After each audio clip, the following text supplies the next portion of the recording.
And hello, hi everybody. This is Kathy Frey from IMCO, the International Integrated Maternity Healthcare Organisation, and we welcome you along to this week's Maternity Natural Health webinar.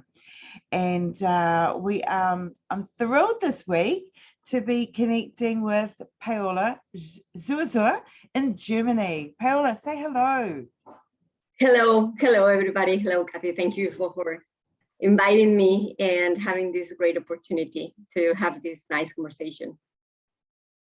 Yeah, it's just great. You've got such an interesting topic that we're going to be delving deeply into today, or not so deeply, with what we could do in 45 minutes or so. So the topic, of course, today is got the heading from baby to baby, but we're talking about how does a woman's own early life relationships affect the early life relationships of her babies and her children, and how can a woman truly knowing her own story become her own best ally in her journey. So very, very interesting topic. But just a little bit of an overview, firstly, about Paola Zurzur, and she is passionate about the work she does and the people she works with, and above all is passionate about her family.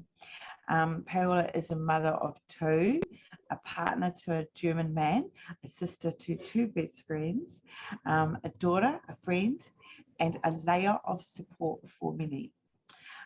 In this period, which Paola calls her second life of this life, which we'd like to hear more about, her work is very multidisciplinary, and Paola is a naturopath, also a functional medicine practitioner, an epigenetic coach, which of course is absolutely cutting edge these days, and pre and perinatal educator. And she supports that journey of self-consciousness. And so just a reminder also to everybody who's live here with us today, we would always like to hear whereabouts you are in the world and your role as a health professional. So do feel free to just enter into the chat section and let us know where you are. And maybe you're not a health professional, and maybe you're a mum expecting a baby, and that's wonderful. We love to have you guys here, for ladies here in our audience as well. And finally, there's also the little section down the bottom of the screen for most of you, which would be the Q&A. So if you've got any questions for Paola, please put them in there, and we'll absolutely make sure that we cover them off during the webinar. So otherwise, I want to really introduce you to the beautiful Paola. So to begin with, it would be really nice to hear more about what you call your second life. So give us an overview of I always sort of say that who we are and what we stand for, but how you came to end up passionate on the topic that you are. That's always an interesting journey that people have that lead them to that their calling as such. So yeah, I want to hand over to you and introduce us all to your wisdom, Paola. Thank you, Kathy. So, well, yes, just to get a little bit introduction, yes, the first time that I referred to my second life, it was just by chance. Somebody asked me what I do now, and my answer was very natural to say, well, in this life. And of course, it was a reaction, and they wanted to know more. And well, Kathy, I am coming from a business world, honestly speaking. I was working 15 years in price and product strategies, mainly for the automotive industry. I worked in big international companies with clients all over the world. And well, yes, those were pretty amazing times. I met lots of people with a variety of backgrounds, and I did travel all over the world. And so it was really a good time. So I tell you that more to tell you about me, that I'm actually coming from a very young, sort of say, dominant self.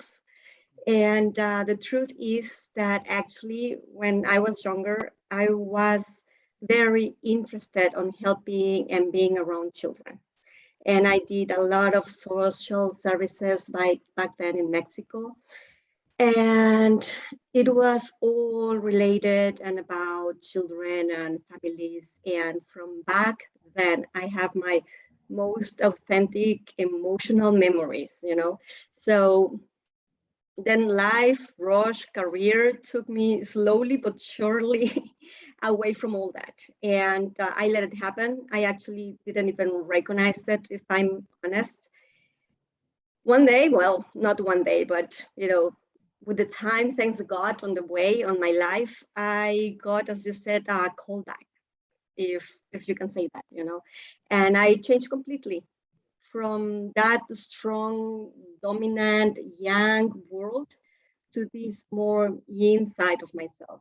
It has been and still is a wonderful journey, but also I have to admit that it's a very, very hard one. You know, I have to admit, going from hard to soft to operative to emotional, and let that, just coming out. I was really, it has been really hard for me going from that dominant to calm down, slow down, and allow a softer, warmer, and more connected part to myself, flourish and take that speed, that operational, that resolutive, that sack self, and just coming down, so. I would have to say that it's quite a ditto at this end. Almost quite a similar story. I had, before I had became pregnant with our first child, that was me as well. I was a corporate life girl, and very busy lifestyle, lots of breakfast meetings and evening functions, and flying every sort of second or third week somewhere, and thinking I was enjoying it because it was very stimulating. It was sort of a definition of success, I guess. And yeah, I ended up dialing it all down for the desire to become pregnant, because I was told we were having infertility issues, and a naturopath said to me, mate, if you don't dial it down, you'll just never fall pregnant, because there's no room in your life for a pregnancy. Yeah. So I often, after women have babies, they dial it down, and I dialed it down to become pregnant. But so I totally get when you're talking about former life. In fact, I call it sometimes the BC and AD, the before children and after delivery. Yeah, two quite different lives. And that often happens with women, doesn't it, when they have babies? That really becomes this line in the sand of who they were before that and who they are after that, because all their value system changes, doesn't it? And they get inspired into other areas. Was it having children that made that difference for you, or what was that? Tell us a little bit more about that turning point for you. So you're living in Germany, but you're from Mexico. Yes, well, actually, it haven't been like a break, and from here I just decided, Okay. or I just felt the change. So yes, you're right. It wasn't, like a callback, as you say, or wasn't so much a breaking point. It was just that. Yeah, tell us more about that shift in your life and your career, and Sure. A lot of clients and so mothers, it resonates. I think a lot of people have had that. I'm changing tact. Yes, you're right. And as women, we go through that quite often. So most of us run into this moment, or just running into this fork and this great opportunity. You either continue the way you are going or make a shift. Sometimes it's really obvious, sometimes it's not. And some others, we just miss it, you know. For me, I cannot say it was so obvious, and it definitely wasn't a breaking point. Yes, I got shakes that I ignored somehow, but it was more like a, you know, a continuum. You know, I had these lives, life events that called me. And as I just said, I was for a while maybe just ignoring or just not seeing it. I was very young, very in this world, very, you know, this modern, rushy world. And well, long You were busy story. succeeding. And it was hard because I was in the automotive industry, and as a woman and small, you know, you have to really bring that young very strongly. So it was really hard for me, and I was having these calls, these takes, and well, And of long course story. now, yeah, so and of course today we're kind of going to be talking about that from baby to baby aspect. So Yes. how does your story relate to that? And to yeah, let's overview that, what you're talking about when you say that baby to baby. Yes, before I get there, I would Mhm. like to tell you more how I shift, because Please do, yeah. it's something very, it really touched very deep inside myself, because my major and most inspirational call have been my children. So starting with my little girl, Andrea, she really came to this world to touch very deep in my heart and open these opportunities for me. It still took me a while until I had the call of my boy, Kai, you know, and he has been actually my final wake up call, you know, that alarm, ding, ding, ding, ding, ding. You can just not ignore any longer, you know. And then Kim, my little girl, she brought this big wave of my own story back to me, so I could learn and embrace and actually also heal. So all these continuum and events, it was calling me, and I was just waking up, you know, little by little. And yeah, I went back to school, and I went to naturopathy school, to the Epigenetics Academy. I went to the Functional Medicine Institute, to APA, of course, for become pre and perinatal educator, and I'm still mentoring in the program. And I make a big exploration and research along self-growth, self-exploration. And I went from philosophy, psychology, all the way to parenting disciplines, you know. And I felt in love with the Spanish process that it's called biografía humana. That's the word it's called, from Laura Goodman from Argentina. And it's autobiographical process.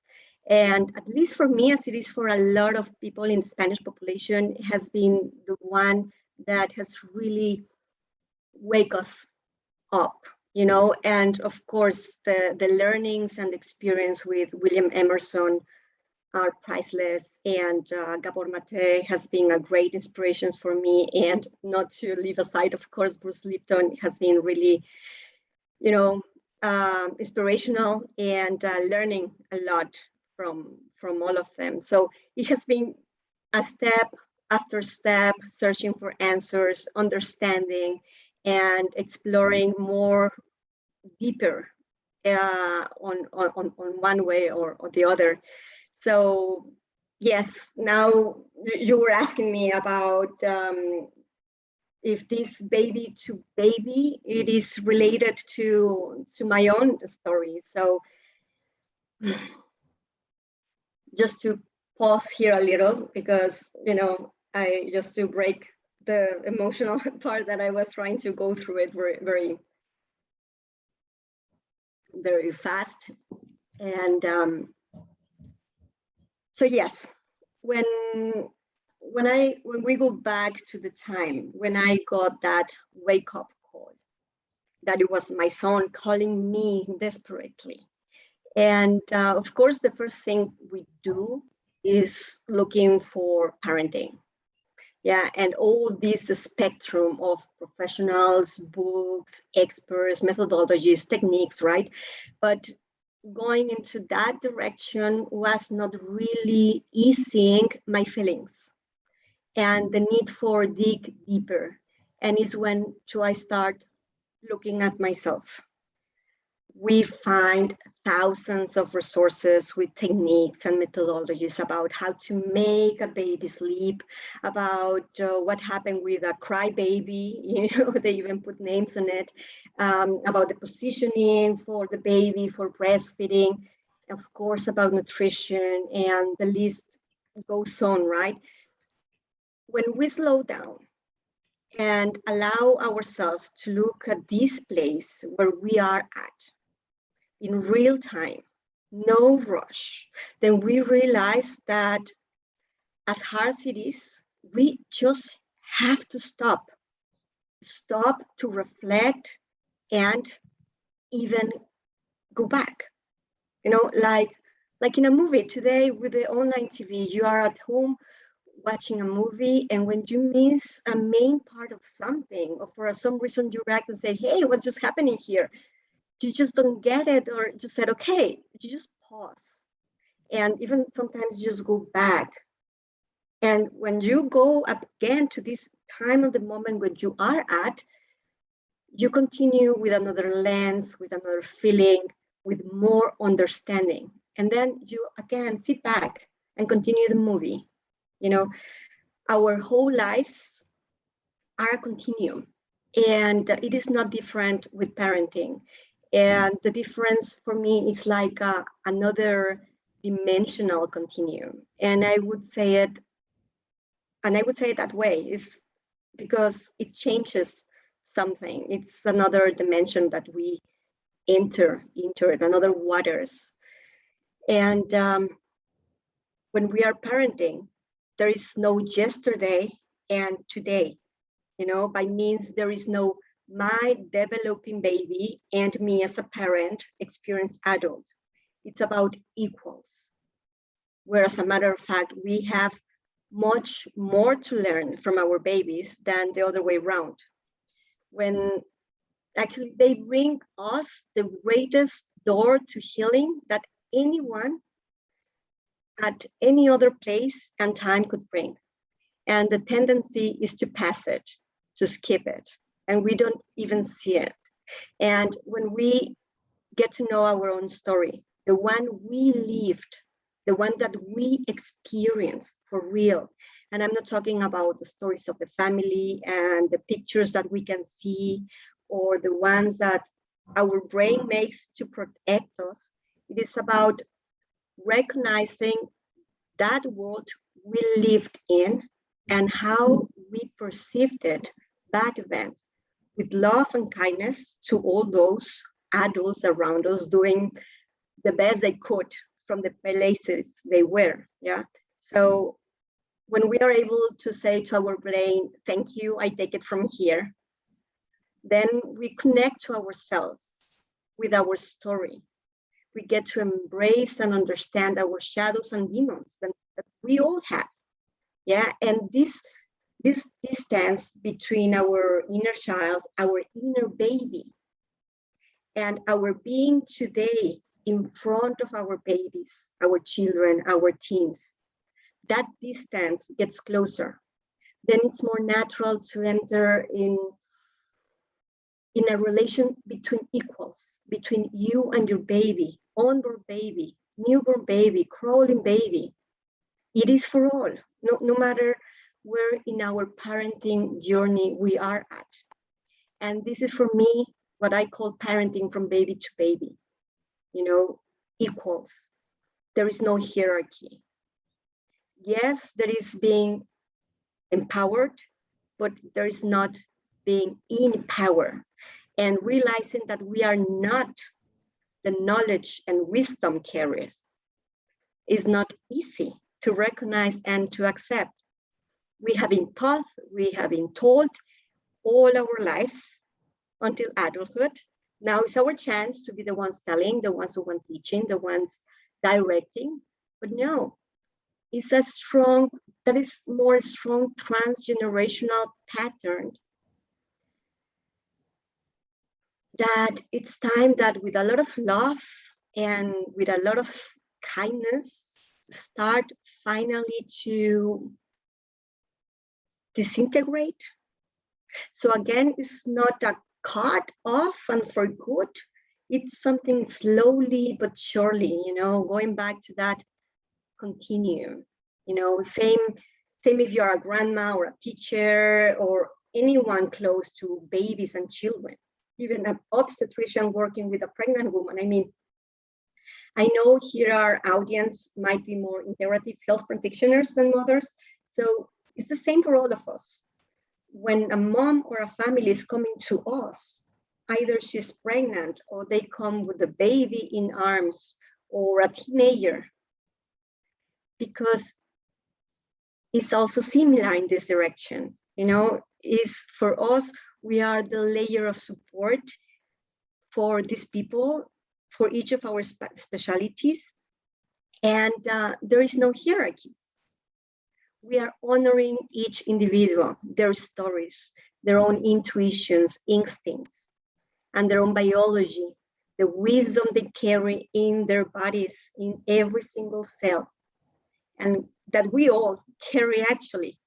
So for us, it's also important to be also able to look through the protective self avatar we created, so we can better reach the little ones and we can better be there for them, whatever reason they come to us, one-to-one. I don't know if it's so interesting. I don't know if you've ever read the book The Celestine Prophecy, and within that it sort of talks about that our job as children is to sort of take really everything, the way our father parented or didn't parent, the way our mother parented, etc., and to evolve them into a better way to do it. And one of the things that you see when you're dealing with women who are having a first baby is there's this feeling that as soon as the baby, they get through the pregnancy and they get through the labor and they get through the birth and they get through the breastfeeding, that then everything will be right. We all know with older children, you go, no, honey, it's just starting.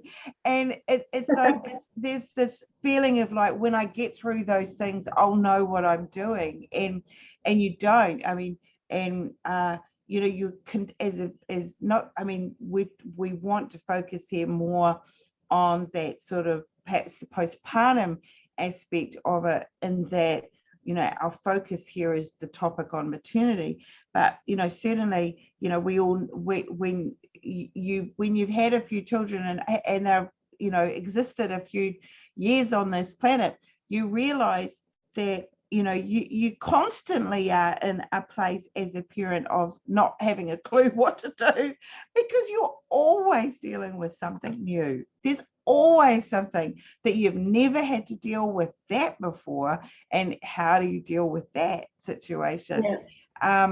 And so it does, the whole thing evolves us, and you certainly, you'd be the same when you see women who sometimes are very, very, they've got basically pretty much a healthy, normal pregnancy with a healthy, normal baby, and a good supportive family, and a partner that's there for them, and really sort of a lot of their ducks are lining up in a row quite well, but they can worry about things. You kind of like, look, you need to dial down the worry on this, because stress is not good for your pregnancy.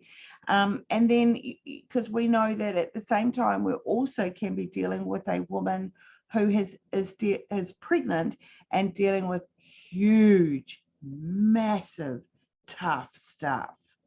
You know, and maybe it's been discovered that her baby has got a serious abnormality that's going on, or, you know, there's other things, and you kind of want to, the ones that are having what appears to be an easier journey, sometimes you want to sort of shake them and go, just be grateful.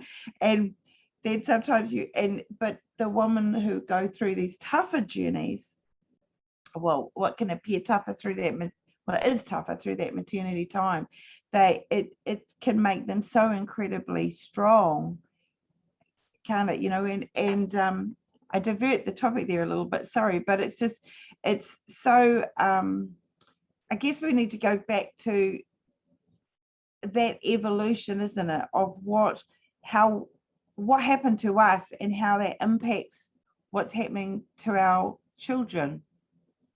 So I guess that's the crux of what you're sort of saying. You know, we go from baby to baby. You know, we have a blueprint that comes with us, you know, as to how we perceive being a good mother or a bad mother, or No, it's actually, it's not about us.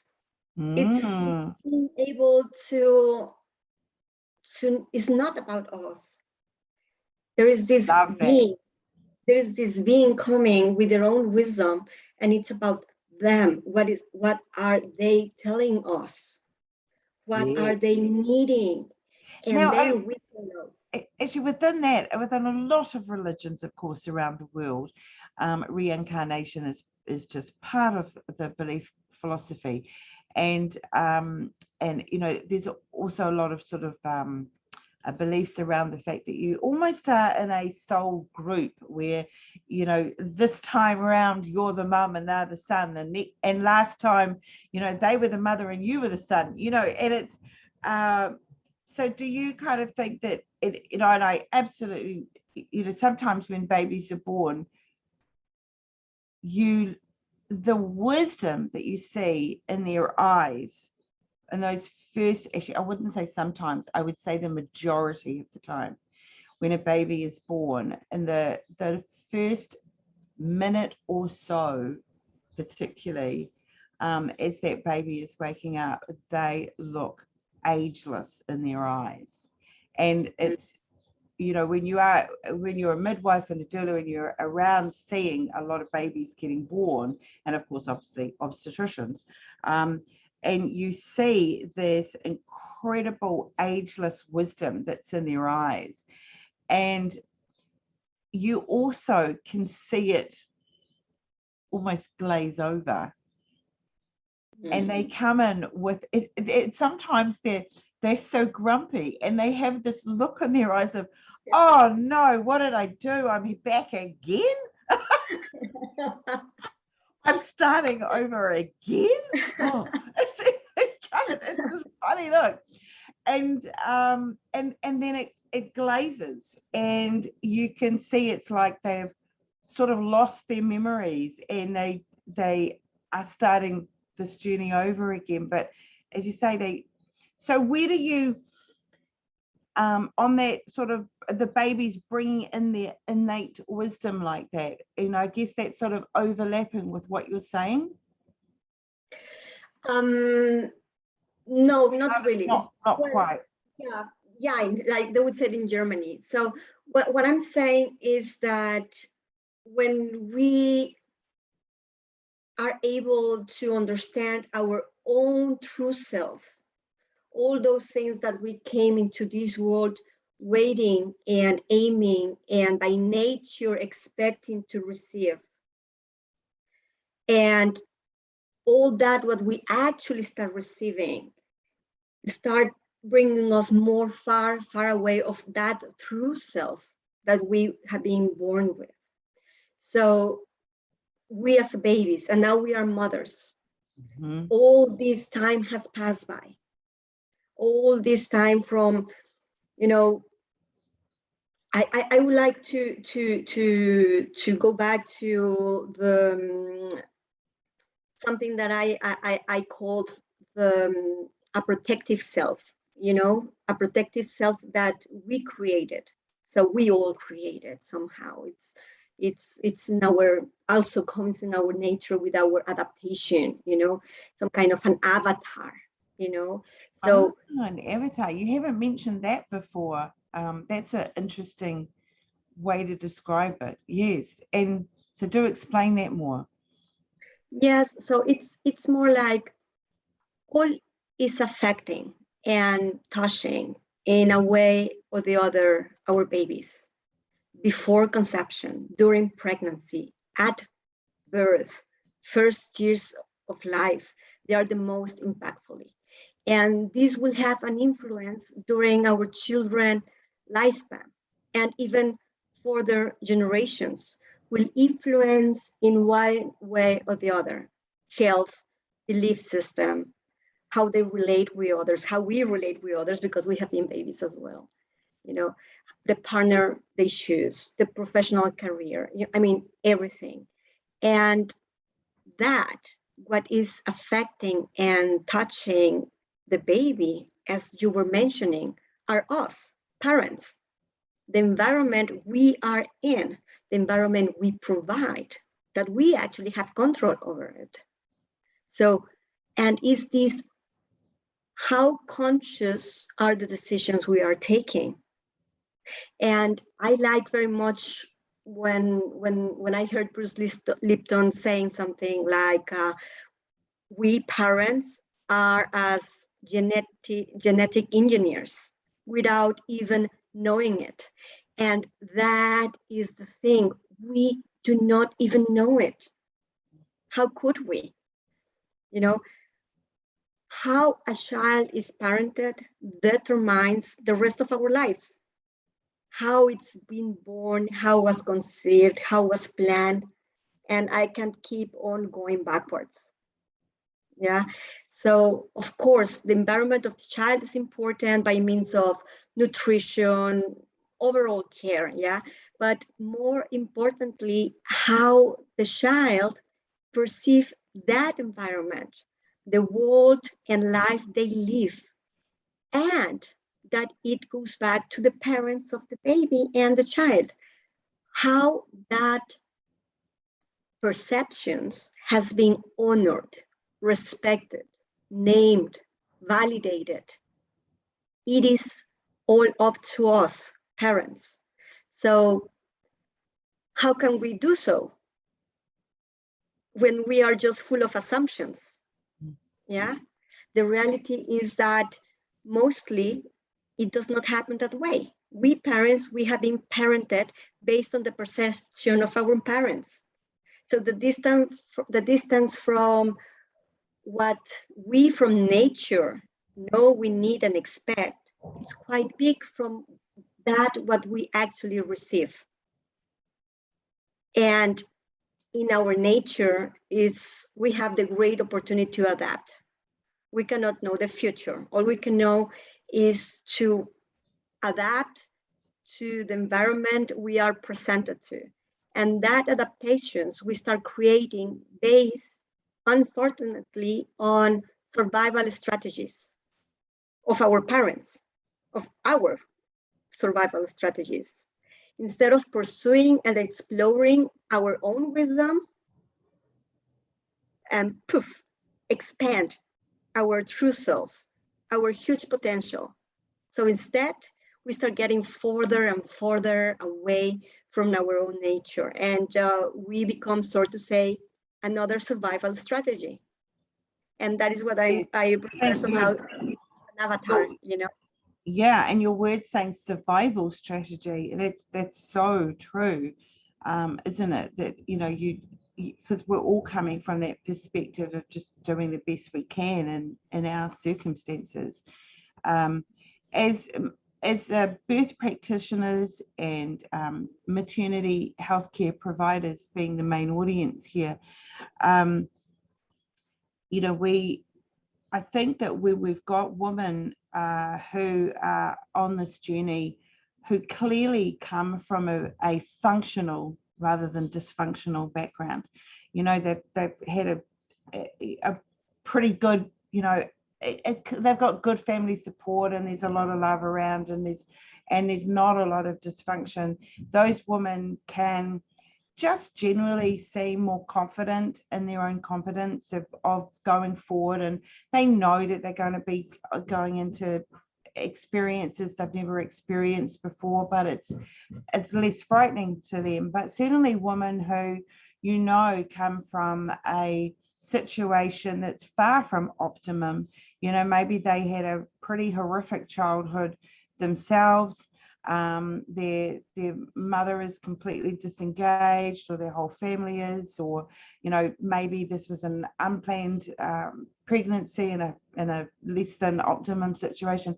Those are the women that I think that we know as maternity healthcare providers that need that little bit of extra hands, or sometimes a lot of extra hand, because like you say, they're just operating from a survival mode sometimes, of just trying to do the right thing without having much of a blueprint there to know even what the right thing is. So when we're dealing with women that we know come from that situation of challenge, of difficult challenges, and they are questioning their own competence and looking anything but confident about things going forward, or sometimes we can see them already compensating by doing stuff that we as healthcare professionals are start seeing as a bit concerning. Like sometimes they can be almost too disengaged themselves, or sometimes the complete opposite, where they're just so overly engaged, just like, well, you need to breathe, honey, breathe. You're worrying about everything. And so I guess when we're healthcare professionals, and and looking after women that we know are coming from a less optimal background, what sort of words of wisdom can you pass to us that we could be using as tools on our toolbox to be helping them? Well, actually, how can I say that in a political correct way? So even the nicest, okay, I will use this metaphor that I like it very much, so don't worry about being too politically correct here. We like to be radical, and it's all about love, so you just go for it. Yeah, so I like this metaphor of fire, so we all even Raise up the phoenix. yes, so but we all, if we remove our masks, our avatars, our survival strategies and everything, and we are just one-to-one with ourselves in front of the mirror, whatever background we are conscious about we had, we know it's damn hard to be a mother, and we have fears and we have doubts, or we create the idea that we know it all, no matter the background we have. And then we have this baby, and it's like the fire, you are in front of the fire, and it's nice, no? It feels nice, and everybody is surrounded around the fire on the beach. It's perfect night, all the stars in the sky. It's a perfect picture, right? But we are here because it's comfortable for us to stay here, because the closer we get, it burns, because it's fire, and that fire, that source of fire, are our babies. We have to become the fire to finally merge in that love, that baby there in the middle of all that beautiful picture is so desperately looking forward to have. And that is what we actually overlook, especially with very nice backgrounds, because the picture is so nice that we stay with a nice picture. Mm-hmm. I know it's hard. And I guess it's I love that, and I guess it's often for these first time new mums, it's about them knowing that we've all stood in front of that fire as well, and we've all got burnt from it and warmed from it, and it's reshaped us. It's a normal thing. Yeah. Yeah. Yes. So actually, when we get in touch with that baby we have been once before, we start recognizing all those shifts and changes, all that programming we have on our shoulders, and we start opening up our eyes, and we start getting rid of all these dust of patterns and programmings, and we start looking at our babies from their own reality, from their own place, their own perception, their own wisdom, their own authentic and pure needs, and most importantly, out and away from our avatar, you know? Because, I mean, it's scary. Sometimes it's an avatar, a programming system that is parenting our children. And our children is just needing us, skin to skin, you know, literally and metaphorically. So going back, I guess that's almost like, yeah, like opening up that window of maternal intuition and gut instinct, and saying, look, you know, this is this image that you've created for the whole world, but that was before having children. You're a different person now. Just drop the image and go with your gut a bit more. Yes. Yeah. And ask yourself, because even if you don't remember it, you have been there. You have been a baby. You have been born. You have been there. You know it. Your body know it. Ask So yourself. what would you advise for women when you know that they are worried about their lack of knowing what a good mother is? You know, when you don't have that blueprint, and you have to sort of evolve that path yourself, when you have not had a good mother or good mothering in your life, you haven't got that sort of blueprint example to follow.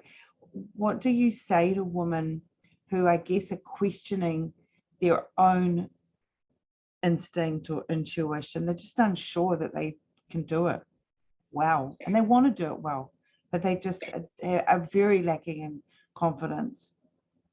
Well, there's obviously a reason. I mean, and I go back to this baby to baby. I mean, we have been parented. Most of the cultures nowadays are hierarchical. We have been taught and teach and told our whole lives.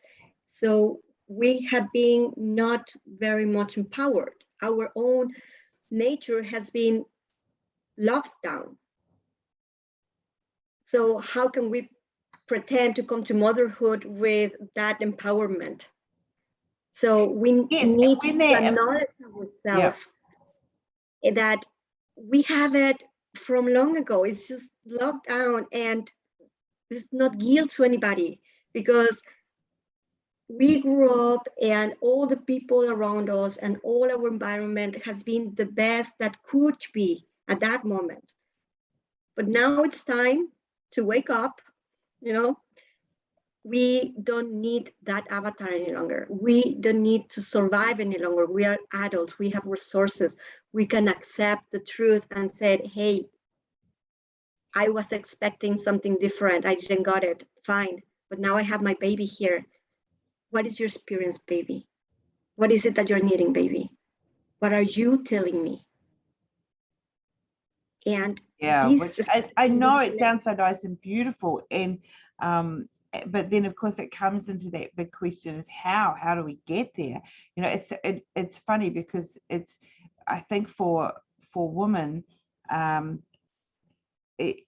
we have our whole lives and careers prior to children, where nobody talks to you about managing what you're doing by listening to your intuition or your instinct. You know, I mean, you don't sit down with your boss at work and then, you know, and he's saying, right, you need to do this, this, and this, or she's saying da da da da, and then they turn around and say to you, hey, so what's your intuition on this? Nobody says that to you in the corporate world.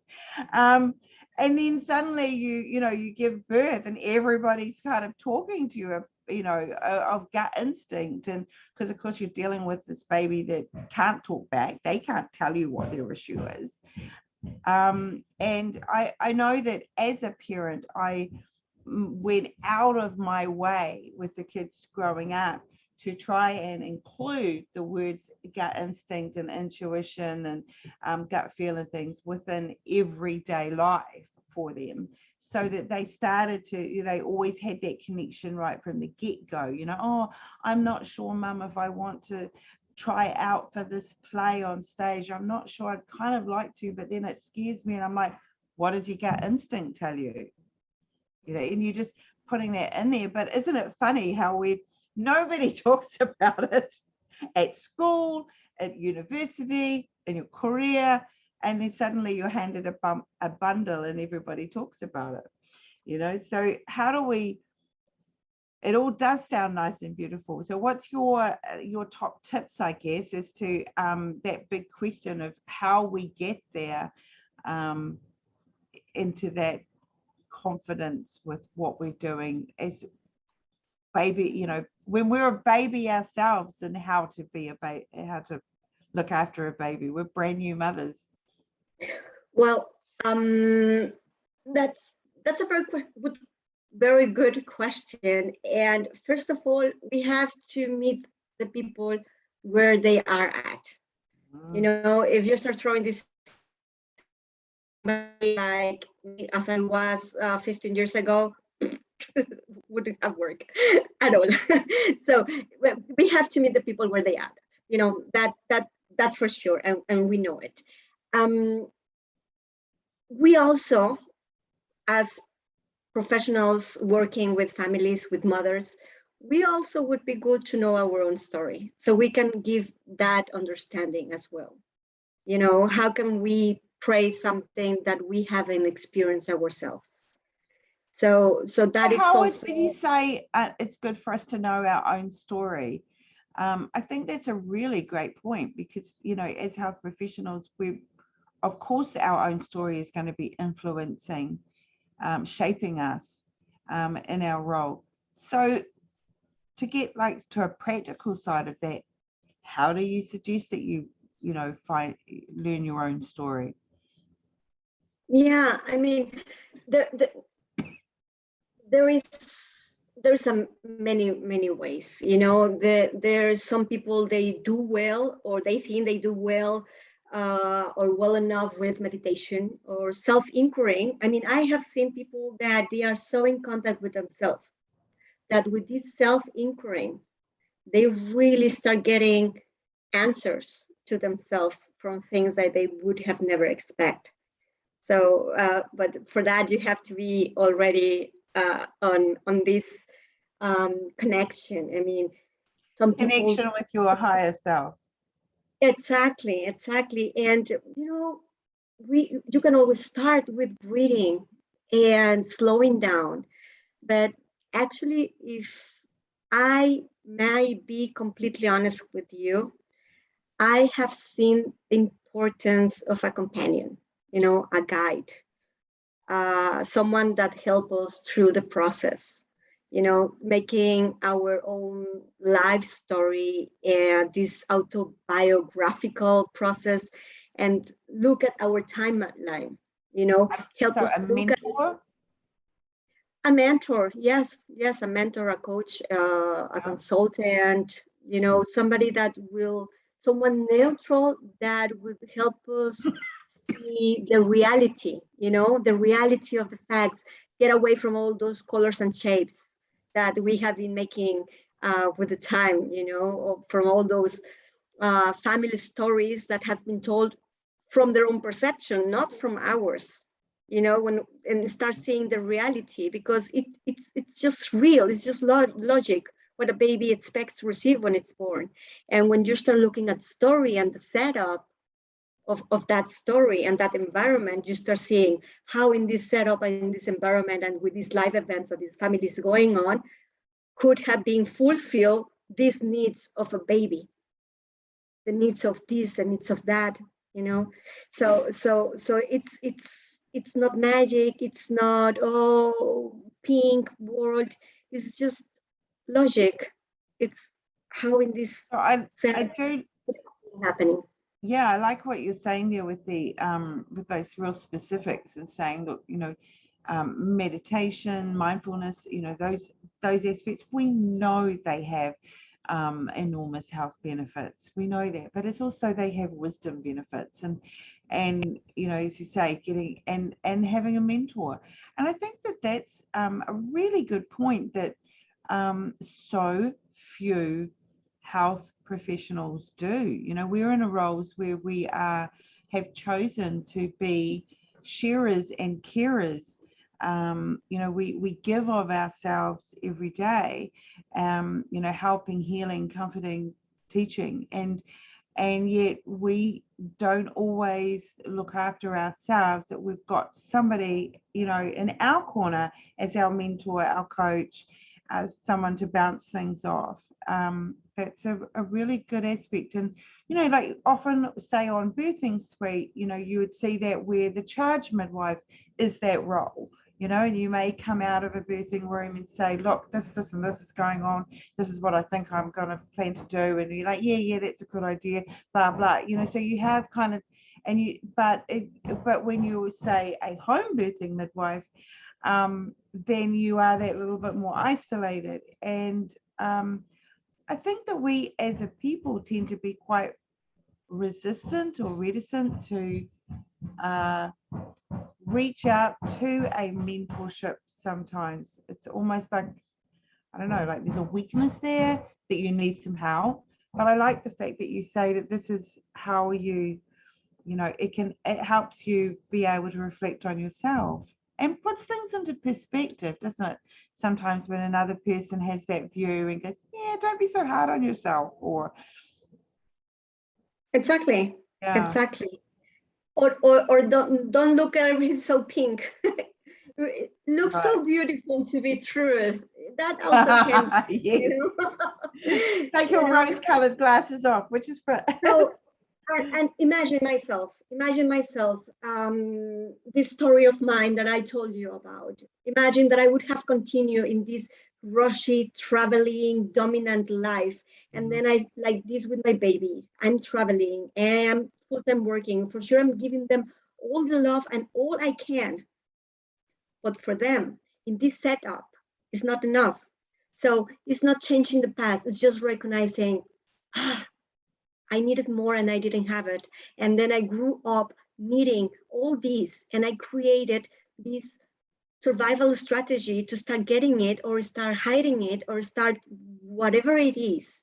And now I'm here, now again, as a mom, generation after, and I am parenting my baby from that survival strategy. I mean, I am parenting a baby from a survival and protective standpoint. Yes, you are, and very much, particularly in those first few weeks, where it is a survival strategy. I mean, because on top of that, traditionally you're incredibly sleep deprived, so you know it's hard to think straight when you know you have been feeding a baby every 2 to 3 hours for 24 hours for 5 weeks. You know what I mean?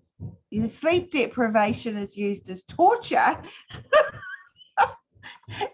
We're going through that and have to somehow, you know, function. So women are very much in the survival mode and in those early days, and that does kind of set a bit of a tone in a way. And you know, I guess that's one of the reasons that I'm so passionate about getting women to experience natural labor and normal birth, because I know how much better that sets them up for that postnatal period when they're not going through recovery from a dramatic, traumatic arrival of their baby. And because we know it makes such a difference to breastfeeding and to postnatal depression and to all these other things.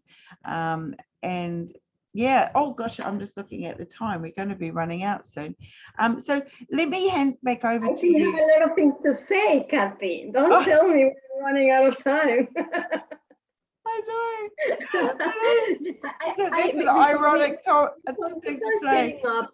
Let me hand back over to you. So I want you to have an opportunity to conclude with anything else that you feel that you want to add in, but also please, because we are going to have people watching this who have not seen the poster about it, it's further down the track. Would you go over your contact details as well? So down the track, other people can be able to contact you. So let me hand over to you to conclude.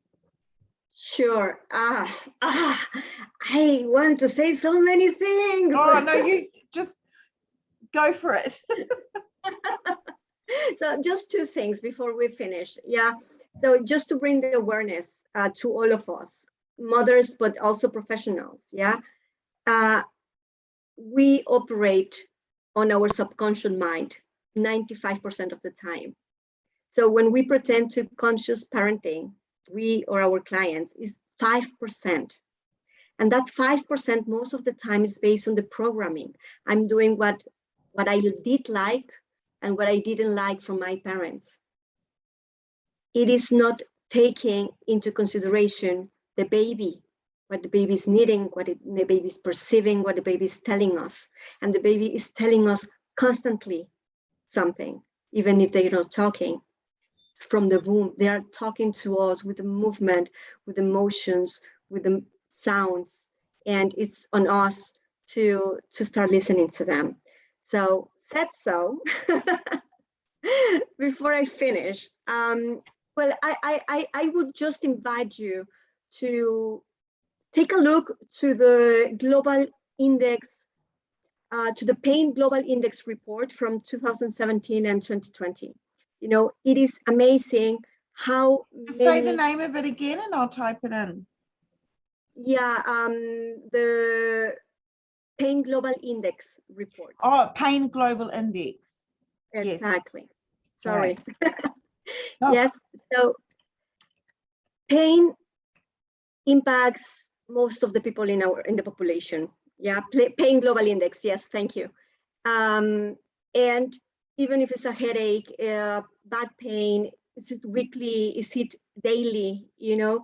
And there we can see how much is impacting parents and their parenting life and their nerves to their children, to their babies. It is huge. You know, parents believe they could be better parents without pain. Wow, that is huge. Parents believe they could be better parents without pain. And parents feel guilty, isolated, lonely, unsupported, not understood from that pain. And that is a great opportunity for all of us as a layer of support for parents to just go beyond from how was your sleep, how is that back pain? Oh, at the end of the pregnancy will get worse. No, and how you're feeling about it. How was that experience? But that blockage, when you couldn't stand off the bed, was someone there with you? You know, how you're feeling? Do you have somebody around that you can talk about it? Because pain, it's a complex emotion, as it could be fatigue, you know? So let's go a little bit beyond pain and fatigue and take it as an emotion as a whole, as a very important part of our work to support these families and consequently their babies. So said so. I would have gone more in detail, but I stop here. So again, I thank you very much for this opportunity. I look forward to see you again, and thank you everybody that has been here to joining, and for those that will see the recording, you can always get back to me. You can write me an email. You can find all my contact details on my webpage. It's really cpaolasuasua.com. Oh, say the web page again. I'll type it in. Yes, so my name, paolasuasua.com. So you find me there. You have my email. It's also very easy, paola@paolasuasua.com. And I will be really happy to get back to you to answer all of your questions and even point you out to some resources if you are interested too. I mean, that's my aim and my purpose of being here today. So fantastic. Thank you so much, Paola. It was wonderful to connect. And isn't it so it's such an incredible thing that with COVID that Zoom has become so normal. And you know, pre-COVID, most people had never heard of it. Now it's just an absolutely routine thing that, you know, you can be born in Mexico, live in Germany, and be connecting over the world with a Zoom webinar. And I just happen to be based in New Zealand. So, and we, you know, it's just wonderful, isn't it? So we really appreciate your time and your wisdom. And I think it's a good reminder, isn't it, that not just for our mothers, how that impacts their mothering, but also as us as healthcare providers, how it impacts us and how we're helping our mothers be mothers. So look, thank you very much. And I wish everybody a wonderful rest of your week. Thank you particularly to those that have joined us live today. It's always great to have that live audience. And even though we know a lot of people are watching it later on. And so I wish everybody a wonderful rest of their week, and hope to see you perhaps next week at our next Maternity Natural Health webinar hosted here by IMCO. So thank you, everybody, and thank you, Paola. Thank you.